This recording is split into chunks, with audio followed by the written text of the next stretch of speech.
Hi everybody, it's CC and JT from the CC and JT Amateur Hour. Hey, check out our cups. Hold up our cups. Yeah. Swag. Swag. Hold up our cups. Good morning, good day, good, and however you are, so on and so forth. There's CC way over there. I'm going to drink. Good morning. We're feeling very sexy today. Are we? We are. Why is that? We're a little punch drunk after the week we just had. But we're back to doing a regular podcast, and I gotta tell you, we've done a lot of podcasts this month. We've a lot of podcasts this month, and we're gonna get to that in a second. But this is like 231 of our regular podcasts, where it's just you and me, and it just feels like coming home. It feels good. It feels good, just the two of us, just sitting down talking. Not always having to. Continually grind during the interview, and it's just nice just to sit down, just you and me, and relax. If you can relax in front of a camera and all our lights and our setup. Honestly, this is no big deal anymore. It's like you said, it feels like coming home. We've been doing this for so long now. It's been over 4 years. But we don't want to take away from the people that we did interview this month. Yes, a lot of fun. We had a lot of fun interviewing people this month, and we're just we're doing writer podcasts. We're doing two podcasts. We're using this podcast as a platform for people around the world, literally around the world. And we're using our twomorebooks.com website for the Nevada Author Network, which is fun, which has been fun. Yeah. So through those two platforms, I have to list here because there's no way I can remember this. We have interviewed from the top. We interviewed Jacci Turner on July 2nd, Deb Kossman, we posted these to our websites. Jacci on July 2nd, who's always a great fun interview. Gosh, we need to have her back. And I have to say, I just finished reading Tree Singer, so I'm going to be posting a review for that very soon. So, Dr. Deb Kossman, who wrote this fantastic memoir about her and her mom, so it's really, of course, I've forgotten the name. I'm sorry, Deb. It's been a month. It's Lost Found Kept. Lost Found Kept. Yep. Thank you. Lynda Bailey, who is a riot. We had so much fun. Cassidy Carson in advance of her book, Passion Restored. Joel Flanagan-Grannemann, who I think I've finally gotten his name down, and his fantasy series is just magical. I guess I can't really use any other words. And then Danny Nielsen, Dr. Danny Nielsen, from the University of Nevada, and who is another Nevada transplant, like many of us, but he gets Nevada so well. Yeah. And then we will be posting, just before July ends, we're going to be posting Jade Griffin, who is so... That was another great interview because we not only were talking writing, but we were talking graphics and illustration and table gaming. Yeah, so it's very different and eclectic. Yeah, and of course she gave a plug for her daughter's work, which is fun to look at. So that will be out on the website on Wednesday, and we will include the appropriate links. But all of these podcasts have been so much fun. And again, we are saying hello to our very dear friend Alice Osborne, who we have recorded. We've attempted to record it. We're twice. Coming on our third one? Yeah, we the first time there was just the Riverside, the technical app, just let us down. Happened. And then the second time, it just her computer couldn't carry the load. And then when we tried to reschedule for a third time, we ran into a conflict. And so we're going to try again this Saturday. Yep. So we're going to get Alice Osborne on, and if we have to travel to Truckee and do it live, which I'm about this far from doing. Which wouldn't be a terrible thing because it's really nice up in the mountains at this time of year. In addition to Alice and Jade impending, we're going to also be having Justin Egger. Justin, we interviewed. It's in the can, and Justin is just fun. Oh yeah, he actually was a journalist and had a lot of practice. I actually think he did some behind the camera podcasting type of work too. Very cerebral. And, yes, we had a great discussion. And his book, it's just his book would speak to folks who are into mystery procedure type murder investigations. Justin Anchetta, Ken Sutherland's going to be coming back, Angela Lavergata, and Debbie Russell, and really the one I'm looking for, but we're not interviewing until October, is Lori Kay. Lori Kay is going to be a trip. That's not going to spoil be a big one. But if you want to Google Lori Kay, you can see why we're looking forward to that one. Yes, so we have learned so much about the writing profession. They've all been fun. They've been amazing. And they've all been very professional and patient with us as we've been working through this. But it's fun to be back, just the two of us. Yes, we've been out with a lot of people this week because we had we recorded 3 interviews. Mm-hmm.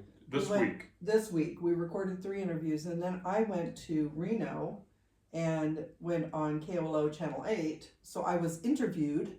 So we interviewed 3 people. I was interviewed. Right. And plus we released the book. I was the driver. You were the driver. I'm just saying that, I know. Yes, you were there. Man, we're just not happy unless Actually, we get a sticker for our helmet. I will say this was a first for us because JT has yet to be my purse holder. So JT got to be my purse holder. That old stereotype when the couple goes shopping, the husband sits around and holds the purse. So in this case, I had it over my shoulder. He was in the green room. But you did. I'm going to put the KOLO interview in this blog post, and you really did a fantastic job. You should be very proud of what you did.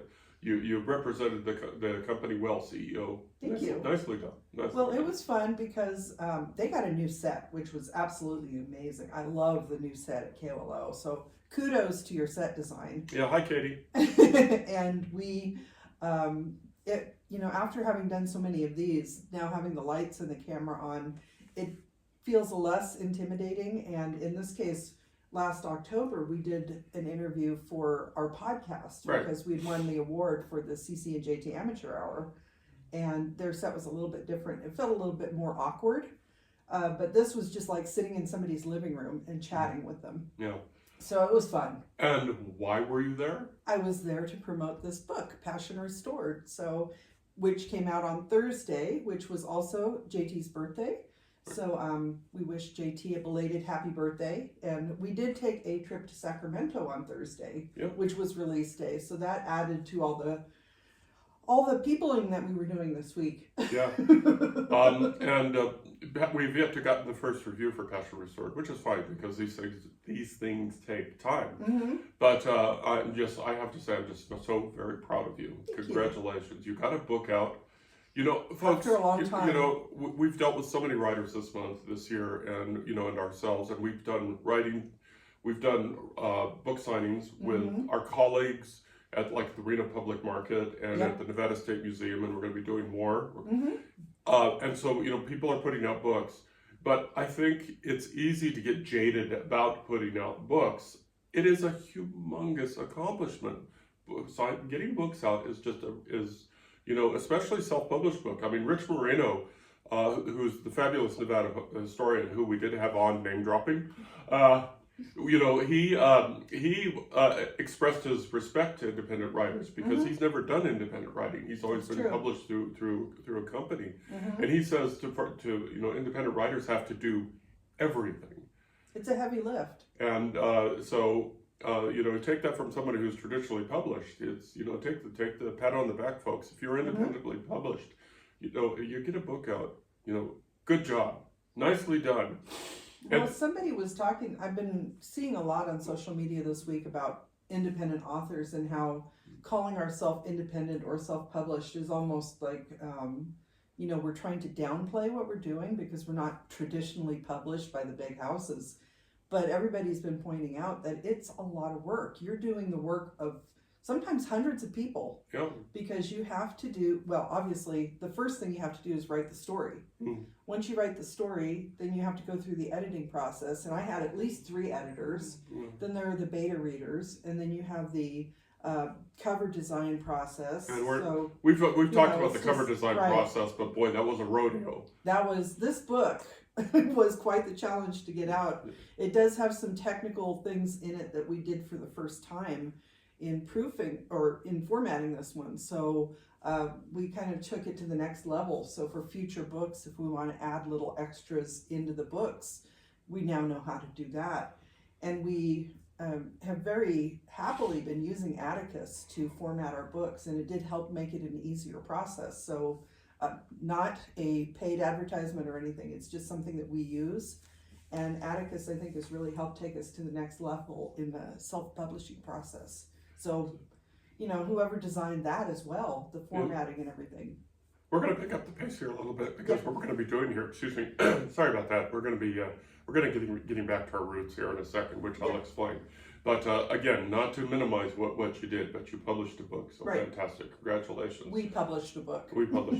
Very quickly, upcoming plans. CC is going to sit back and take a breath because this release was a challenge, but you got it done, and you've started, but you are starting book 2. You already have book 3 pretty much done, but book 2, you have it sort of generating, and you've tapped the keyboard a few times. And so that's coming up. Yes, I'm working on book 2.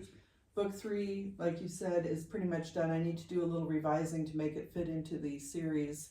And I have plans for books 4, 5, and 6. So my plan at the moment, thinking about it post-release, is that the best thing to do is to just sit down and keep generating stories. So not going to rest on my laurels. I'm just going to move ahead. On my side of the house, the 3rd book of the Serving Salvation series is going through the editing process, and we're projecting that it's released. We have a release date, September 17th. And I want to thank the folks, the very professional folks at Red Adept, for their patience and fortitude to get that thing through the editing process. The 3rd sheriff novel is also going through the editing process at, again, Red Adept, but it's at the tail end of it. It's funny how these things work out. It's just weird how it works out. No, wait a minute, I'm getting backwards. The Serving Salvation is at the tail end of it. Maggie's in early. Maggie is in the middle of the editing process, and it's projected for October 31st. Blah, blah, blah. Finding Salvation Part 2. Finding Salvation Part 2 is it's also in the editing process? Yes, with Terry Case. Yes. Finding Salvation Part 2, which is the novella, is with terrycase.com. And so she, as a matter of fact, as we're doing this, she's actually, as we're recording this, she's actually working on the editing on that. That's a novella. The 3 parts are novellas, 50,000 words or less. And they will be combined into a book sometime next year. Right. And so far, I've gotten some really great feedback on this, and it's been fun. It has been fun. And Finding Salvation is the prequel to Serving Salvation. And in my mind, this reminds me a little bit of Battlestar Galactica. Finding Salvation reminds me a little bit of maybe Blade Runner. Yeah. It's got that kind of noir feeling to it. So I think that's going to be a lot of fun. And like you said, there have been some good reviews and good feedback for them. Okay, so that's in I'm having a continuity brain fart here. How do we, segue from this to this? So we'll just say that if you want to see us in person, we have signed up for Mark Twain Days in October, but we have not yet gotten confirmation. We're hoping to be in the parking lot by the Nevada State Museum Mark Twain Days. We will be in Barnes & Noble in November. We have that confirmed. We will be in Barnes & Noble. That's confirmed. And there's a couple of Christmas/holiday festivals that we are keeping our eye on to sign up for, including another one at the Nevada State Museum, which is always fun. Yep. And we are working on getting Passion Restored into some local bookstores. I'm trying to get it into the Depot Gallery. So going back to the Sierra Arts Foundation, we JT's books, Sheriff and Downfall, and the book that we co-wrote, Tundra to Tiara, are all in the Depot Gallery. We haven't yet gotten them into the Riverside Gallery, but we should be doing that. Yeah, we should be doing that. So then Passion Restored, hopefully we'll be joining them there, and maybe at the Nevada State Museum, and we'll look at some other local bookstores as well. So this is the part where we ask you, the watcher, to do us a favor. These books are also available in Libby. So Libby is an application that you can download to your phone, and what it is, it connects you to your local library. So you need a library card. So first of all, get a library card. Get a library card. Get your library card. Excuse me. Get the Libby app, And do a search on either JTU or Cassidy Carson. If your local library doesn't have it, you can request it. Yep. Now, there's no guarantee that your local library will buy the book, but if you could, it would be a great favor to us if you would at least request it, so they can, can put it on their electronic shelf. Once they do that, you do not have to pay to read our books. No. We will still get paid, but you will not have to pay. So please, please, please, everybody listening to the sounds of our voices, download the Libby app. Get your library card out. And again, if you don't have a library card, you should have one because it's one of America's greatest inventions ever. Yes. And request our books through the Libby app, please. And I believe if your library doesn't have Libby, they may have Hoopla, which I believe is Overdrive. But the other place that I'm hoping to get this into the Nevada State Library, I have talked to them about it, and that may be available there. So if you are part of a library system in Nevada, part of the Nevada Library Co-op, if this book is picked up by the Nevada State Library, there's also the opportunity to get interlibrary loan. Yeah.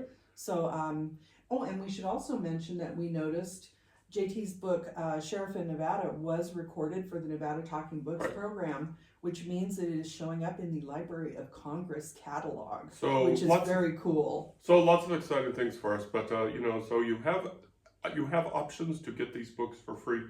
But what we really want to do is go out to our bookstore and buy it there, and we will mail it with you with autographs and everything. We did that just the other day for this, and that was cool. So much fun. Yeah, so we really want you to spend money in our bookstore. But if it is outside of your budget, get your library card, get your Libby, and it's free. Just request it. Okay.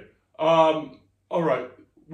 Actually, one more thing should say. I'm sorry. Just a brief thing. We are talking about a lot of United States, options for the books, but they are also available internationally. All right. So, if you are in another country, if you're interested in the Old West, definitely check out, the Sheriff series, Passion Restored, is set in Virginia City. And quick funny story, while I was doing the interview on Channel 8 on Friday, we actually have family in France, visiting France right now, and they were able to watch the interview live from France. So that was a lot of fun. So the books are available in other countries as well. And if you're interested in the United States and in Nevada, then definitely check them out. Okay, we're having fun. No, we're not. Yes. Somebody needs to behave. Okay, I'm going to start behaving now. Okay. No, you're not. We're going to get back to our roots now. Sorry, somebody's punch drunk today. Yeah, it just feels good just to be with you guys one on one again. Because whenever we've been turned on the camera lately, it's been kind of stressful because we want to make sure that we respect the people that we're interviewing who have taken time out of their lives to join us on our podcast, and so we want to be respectful, and that way we want to be professional. But it's just good to sit down with you all and just be ourselves, and so that's fun. So it's a little bit of a stress release, and when we're talking about stress, it is good stress because, like JT said, we want to make sure it's the best interview that we can do, and sometimes I think the biggest stressor is the technology because we're doing them remotely. So we've been doing spots all over the country and around the world, so it's just good to sit down. Okay, we're going to get back to our roots. The reason we started this podcast, other than to drink coffee, which is a good reason to do a podcast, by the way. So we're working on swag on our website. Maybe we should do the thumbnail. Yeah. Okay. We're working on swag for our website now. We have an idea for one thing. I don't know if we're going to get coffee cups, but coffee cups are pretty cool. Yeah, I like how our logo looks on these, and I also like it's a pretty blue color inside. These were, but I don't know if I think we did these on Vistaprint, didn't we? And we are looking at Vistaprint for other swag, so it could be fun. We like Vistaprint. But that's not. But the other reason that we're doing our podcast is because we want to help writers write. It's hard to believe that sometimes in all the things that we're doing here, we've forgotten that mission statement. But that is our mission statement: help writers write. And so we're getting back to that in this particular podcast. And I know that we've already spent quite a bit of time on this in this podcast. But we want to talk about the craft of writing. Now, we have been asked and we have explained, and it's funny because we're here in the middle of the Reno Public Market, in the middle of all of these people and all of these tables, and somebody asked us, what do I got to do to write a book? And so we're here talking about how to write a book. And it was kind of fun, actually. It was a lot of fun. He goes into teacher mode. Yeah. And just very quickly, find your passion, write your passion, and learn the tools of the trade. And that's what we're going to talk about here, is the tools of the trade, the craft of writing.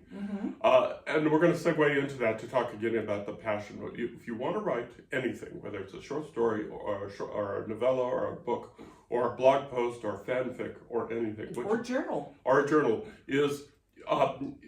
you need to first of all identify what your passion is. You could almost say that if we wanted to write, we could write Star Trek fanfic. True. Quite well. Actually, have. Yeah, you actually have. I have. Quite well. And what that does is, by writing the fanfic, it takes you on the journey to learning the craft, learning the tools that are in your toolbox for writing, how to compose sentences, how to structure sentences, and how to write a book from beginning, middle, end. And those parts, but that's all important because on your way to a book, learning how to do that on the way to your book, because if you don't learn those tools, then what you have is a mess. Now, what we recommend is find your passion and without planning to publish it to the world. Right. Write it for yourself. Well, and a lot of people they talk about this pretty frequently. Not everything you write is going to be something that you put out to the public, because no matter how good you think it is, maybe it's just not ready for prime time, so to speak. And I will say that with this book, the backstory is actually part of a novel I previously wrote 10 years ago. So that novel will maybe never see the light of day. Probably not at this point, since it's the backstory in a different book. But I think the process of writing that book helped me, and then the ensuing time between the time I wrote it and the time I wrote this, I learned a lot more about the craft, experienced a lot more life, and I think that helped the writing in the long run. Yeah, and what we're going to do is we're going to post a graphic that we found on the internet, and the writing here is teeny tiny, and I can't read who the originator of. So I will give credit where credit is due in the blog post. But to the people that did this very excellent graphic, I apologize for not mentioning them at this point. But it really is. It's like the worst eye test ever. But especially at our age. And the graphic that I'm posting up there talks about good writing has all of these traits. And just to summarize it: ideas, organization, voice, word choice, and sentence fluency and conventions. Now, some of these are objective, which basically we are going to call the foundation of the house that you're building. And then the I don't want to say swag, but when you're building your house, you customize it. Yes. That's when you get to the customization. And so there's the customization phase of your house as you're building it. And there's overlap between the two, because you have to have a sound architecture for the customization. So, for example, your organization has to be logical and effective. The book has to make sense in a way. And I'm reading the teeny tiny print here again, that I can't read it. Can you read that small print? Organization? Was that the one? Organization that is logical and effective. And can you read that small print? Sequency. Pacing. Transitions. Yes, transitions. So I can't read those first two words. Basically, it is the beginning, middle, and end. Yeah, it's the framework.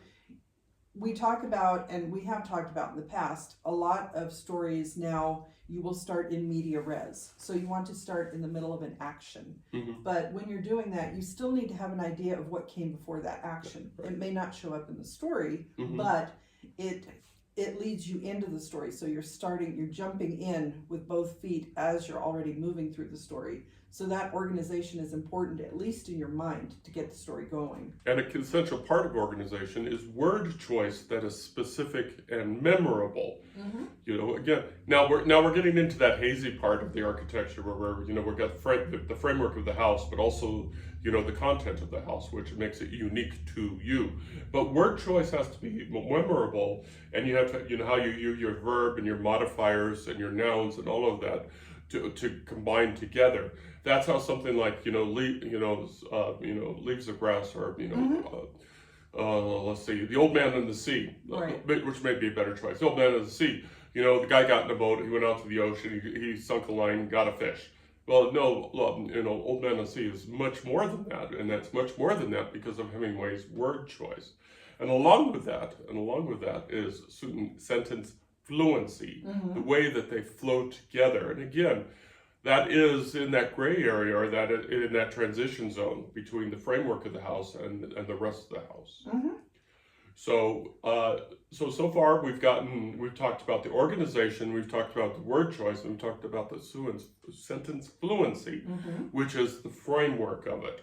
Now we get, and I guess the conventions. I feel like the conventions is an overarching concept, and it covers everything we've discussed, but you need to be able to combine them together in not only a way that makes sense, but that is pleasing to your readers. Right, and it doesn't take your readers out of it, and so that would be like the punctuation, the capitalization, the paragraphs, spelling, and all of that. Mm-hmm. So basically, what we've done with with the 4 of the 6 items that we're talking about, we've built the framework of the house with some gray zones in here. Mm-hmm. Now we're going to talk about the 2 things that are unique to every writer. And I'm going to pick the easy one first, and then I'm going to pick the hard one last. And that's going to be the voice, in my opinion, which is the easier of the 2. Your voice is conveyed through the other things that we talked about, but your voice is unique to you in the way that you pick your point of view, and you pick the way that you use your personalities in the story, and the appropriate behavior of your characters in the genre that you've picked. And so your voice is you, but it's how you're expressing yourself and your artwork through words. And that's what people are talking about when they say that if you are writing a story that someone else has written, it's still your own story, because you are writing it from your perspective, from the things that you've experienced, from your likes and dislikes and things like that. So anything that you put out that may sound similar to someone else's writing is still going to have a unique twist on it, which is your voice. And so that leads us to the hard one. And that's the ideas. That's the idea, or the concept of the book. If you're talking about either sci-fi, mystery, murder, / a post-apocalyptic. If you're talking about a romance that spans centuries, literally spans centuries, or you're talking about a guy with a sledder in Alaska who runs into a vet tech who has a mysterious past. So, but these are ideas that are unique to you. Now, one thing that we've talked about, but let's talk about it again, is, well, I want to write a vampire story. Right. I want to write a zombie story. Right. Go ahead and do it. Yeah. People, but I could hear some writers saying, well, there's thousands of stories out there, so what? Write your damn book. Well, I mean, Bram Stoker's Dracula is a very different story than the Twilight series, for example. They're both vampires. They are centuries apart. Times have changed, and the way that the stories are approached are very different. So that's a very good representation of the fact that just because Bram Stoker wrote Dracula doesn't mean you can't sit down and write something with vampires. You might have a different kind of vampire. The Twilight vampires sparkle in the sunlight, whereas in Bram Stoker's Dracula, if I remember correctly, they basically combust in the sunlight. They can't be out in the daylight. So, that in itself is a very different twist on the vampire story. Just, those little details that you include make the story your own. Yeah, I get that the challenge, and I get the heartache, and I get the headache that it gets from publishing. People will be saying, well, A, nobody's going to read this. B, it's not going to sell. And C, it's been done before. And I can just go on with the rest of my fingers. But focusing on those first two, so what? I can tell you, we have sweated so much blood into these, blood and tears into these books, and we've gotten some good reviews. But thousands of books are published every single day. If you let something like that stop you, then I suggest you rethink that. I know that it's hard because writing, as we always say, is a very personal, very private experience that's done on a public stage because you are really exposing yourself to the world as a writer. But gosh darn it, you have a story to write. You have a story to say. And I'm going to tell you, no matter how good books are, unless you have an incredibly lucky break, you're not going to make your money back. Just going to put that right up front. No matter if you take the minimum route of editing your own book, creating your own covers, and just putting it out to Amazon at the minimum cost to yourself, unless you're very lucky, your book is going to just vanish in an ocean of book releases, thousands every day.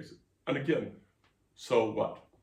Someday, somebody is going to come across your book and it will speak to them. Yeah. Even if it's just one person.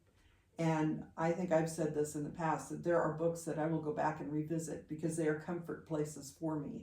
So if you're reading a book and it gets you through a hard time, or, it was just the fun thing you needed, like you were on the beach, you had a few minutes, you wanted to read something fun, you read it, and now you have that memory of reading the book on the beach, and you may go back and revisit it on a cold winter day just to get that feeling again. Just because the connotation, the connection and everything is just, it's there.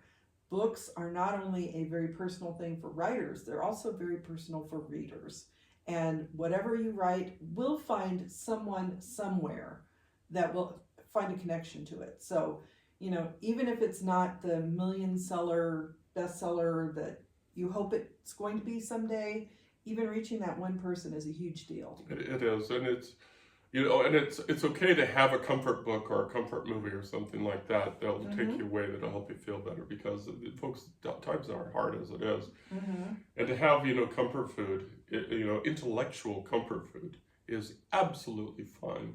And your book may be somebody's comfort food, which is if you think about it, is so gosh darn awesome. For a creator of art, and not just literary art, but any kind of art, whether it's movies,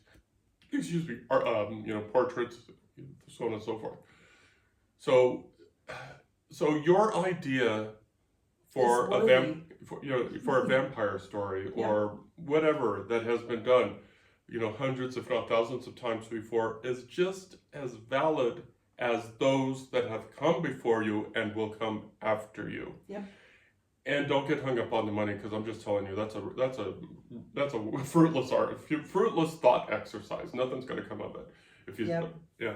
Our hope at this point is to maybe break even and earn back some of the editing costs. But even so, if we find a small group of readers who really resonate with what we've written, then I think both of us would be very happy. Yeah. So ideas are interesting, and they are important. And they matter. And they do matter, and especially your ideas. Write your book. Just, even if it's for yourself, write your book.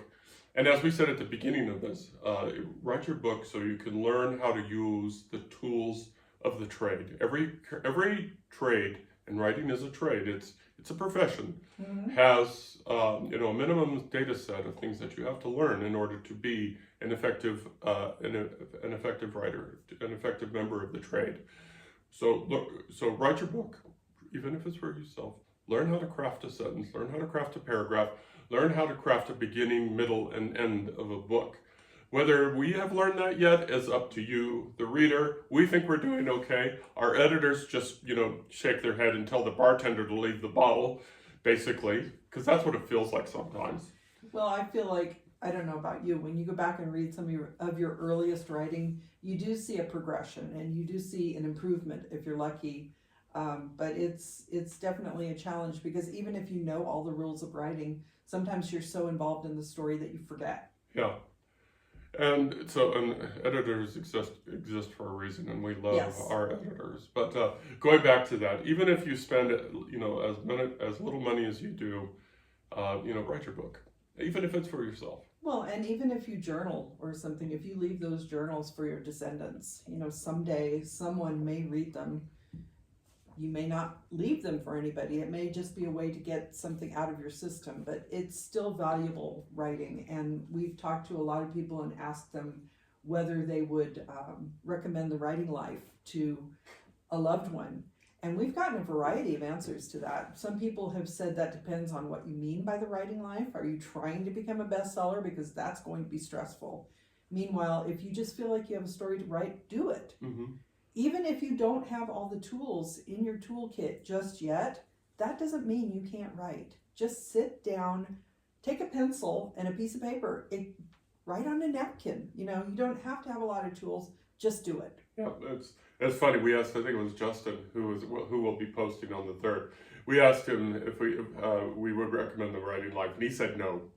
We'd recommend the writing life to a loved one, and he went no. And again, it depends on perspective, though, because if, we have decided that we are going to do this very professionally, we've set up an LLC and everything, and that adds an extra level of stress to our writing. Yes. And JT had a lot of stories already in the can that just needed to be edited and finessed to get them ready to go out in the world, whereas I'm at the point where everything is up here. Yeah. And I haven't gotten it down on the page yet. So I think the two of us have separate levels of stress going on, but that doesn't mean we're going to stop. Yeah, she's at the level of stress where the cat is in the cardboard box trying to scratch to get its way out. Okay, mm-hmm. I think we successfully hit this point, but we do implore you to please write mm-hmm. and hang in there.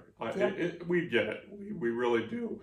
If we had to pick an icon or an avatar or something like that, sometimes I think it's Sisyphus pushing the rock up the hill. Very much so. And Cece is at the point where she has pushed Passion Restored, not Passion Unlimited, Passion Restored, almost all the way up to the top of the hill. She's done, and now the rock has rolled back to the bottom of the hill, and now she's back to pushing the rock back up the hill. We're trying to empower you, but man, yes. It sounds like we're also trying to say, don't do this. No, we just want you to go in with your eyes open, because it is, as we mentioned, if you're going in for fame and fortune, the likelihood of that, if you hit the right place at the right time, get all those right little pieces together, and that's something this week, I did not sell a lot of copies of this book, but there were a couple of instances where my release week actually turned out really well, because when I released the PR for it, first of all, on our local media, the Carson Now page, it popped up right away. Literally within 15 minutes of me putting it out to them, it was on their page. And it has gotten a lot of notice from locals in our area who now are following me on social media. And then getting onto KOLO the day after my book came out. Mm-hmm. The timing on those two things was perfect. It hasn't yet found a following. I hope it will. I've included some history about the area in it. So I'm really feeling like this could be a fun book for people, hopefully locals. But, that in itself, I feel like was a success. Yeah. And even though, not out the starting gate really fast, but it's a marathon, not a sprint. We've said that a lot. And just because release week I didn't sell a lot of copies doesn't mean that someday it won't pick up. Yep, shoot your shot, people. Yep, give it a try. Give it a try. And the excitement of getting out there and actually talking about the book as it's coming out, there's a rush to that. Yeah, seeing the copy in your hands for the first time. Yeah, book mail day. Book mail day is so cool. There's the endorphins, man. Yeah, it's a life of stress with tiny spots of happiness and joy. Boy, those happiness and joys, it's like. Yes. Kind of like when we post something and you're watching the analytics, you see that spike, woo! It's like, you get the same thing in real life. Okay, hang in there. We get it. Yes. Okay. We're about at the end of this podcast, and boy, I can't believe the time has flown as it is. But I'm sure we've busted our 30-minute limits by so far. I don't know. It's all right. Yeah, not that far. Okay. What we do hope is you do check out our books, but that's not as important as live a good life. Keep focused on what's important. Love your family. Take care of yourself. Love what you do. Writing, art, whatever you're doing. Find something you enjoy. Yeah, we sound like we're complaining a lot, but we're living the life. We wanted to be full-time writers, and gosh darn, be careful what you wish for. Well, one thing I should say too is that we, like I mentioned, we decided to go really professional this year.